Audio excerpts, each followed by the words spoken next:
จริงๆมันเป็นโลกที่เปิดกว้างอีกหนึ่งใบของสำหรับตัวส้มเลยนะพูดจริงๆคือแบบว่าคือรู้สึกคุ้มค่าตลอดการเดินทางที่ผ่านมาคือต้องผ่าเส้นทางอุปสรรคต่างๆฝ่าฝนนะคะกว่าจะลุกข้ามดอยมาได้คือแต่รู้สึกมันคุ้มค่าและคุ้มราคาที่เราลงทุนมาแล้วตัดสินใจที่จะมาก็คือว้าวตั้งแต่คาบแรกเลยนะรู้สึกว้าวตั้งแต่ครั้งแรกที่เรารู้สึกว่าเฮ้ย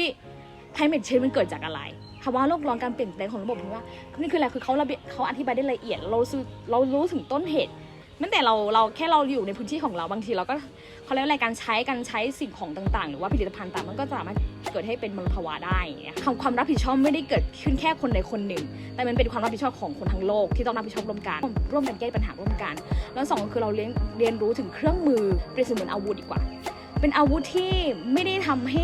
คนต้องมาไม่ใช่เป็นการฆ่ากันแต่เป็นอาวุธที่จะสื่อสารให้กับคนอีกกลุ่มหนึ่งกับอีกกลุ่มหนึ่งให้เข้าใจกันว่าเราเป็นยังไงทำไมเราถึงไม่ยอมว่าเราเป็นคนยังไงวิธีของเราเป็นยังไงว่าคุณเป็นอย่างนี้นะแต่เราเป็นอย่างนี้นะเป็นเครื่องมือสื่อสารที่จะทำให้เราเข้าใจซึ่งกันและกันอย่างนี้ค่ะไม่ว่าจะเป็นเรื่องภาพถ่ายภาพวาดภาพนิ่งหรือการทำวิดีโอเนี่ยมันเป็นเครื่องมือที่สำคัญหรือเป็นอาวุธที่สำคัญสำหรับเรามาก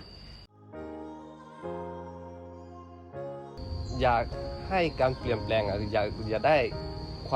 วามคิดความเข้าใจของคนที่ไม่เข้าใจเรามากกว่าอยากให้เปลี่ยนครับอยากให้เปลี่ยนความคิดที่ว่าคนกลุ่มชาติพันธุ์เผ่าไร่ถ้าสมมุติว่าไม่เปิดใจก็คงจะเข้าใจแบบเดิมๆว่า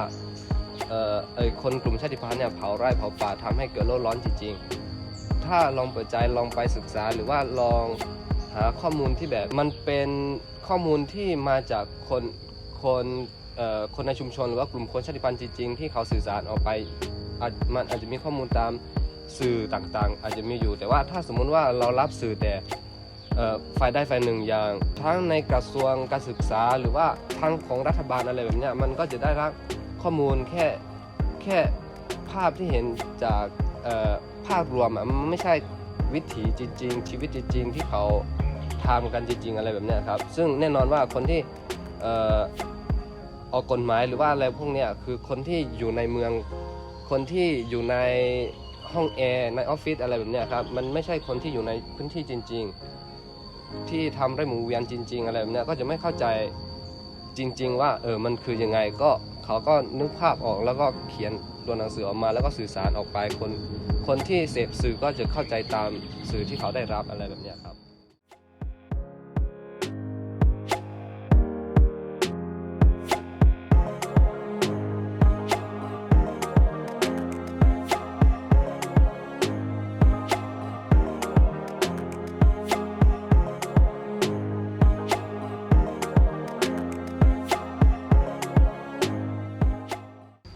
จริงๆสิ่งที่คาดหวังนอกเหนือจากการมาเรียนรู้ทักษะสกิลพวกการถ่ายภาพการเล่าเรื่องเนี่ยก็คือการที่ด้วยความที่เราเป็นคนนอกเราได้มาเจอกับคนในพื้นที่จริงๆนะฮะเรื่องราวเหล่านี้เราไม่สามารถหาได้จากหนังสือ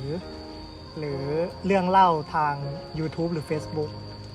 การได้มาคุยกับคนจริงๆได้ฟังน้ำเสียงของคนที่ได้รับผลกระทบจริงๆมันทำให้เรามีพลังแล้วก็มีไฟที่อยากจะสร้างความเปลี่ยนแปลงให้มันมากกว่านี้ครับในวันแรกอะค่ะเราเขียนไป3ข้อเนาะว่าเรื่องต้นอ่อนแห่งสิทธิมนุษยชนและสภาพอากาศซึ่งตัวเนี้ยได้ผลตอบรับกลับมาจริงๆเพราะว่าแบบในวันแรกอะเราก็ไปสำรวจเพื่อนๆร่วมค่ายเขาไม่ได้รู้เรื่องประเด็นปัญหาเลยแต่พอแบบผ่านไปวัน2วันอะเขาเริ่มแบบที่จะแบบคล้อยตามอินตามแล้วเขารู้สึกถึงปัญหามันจริงๆแล้วอย่างที่2ก็คือเรื่องสิทธิชาติพันธุ์คือเราอยากให้หลายๆคนเขาได้แบบรับรู้ถึงปัญหาแล้วก็รู้ว่าชาติพันธุ์ก็คือคนและอย่างที่3ก็คือในเรื่องของ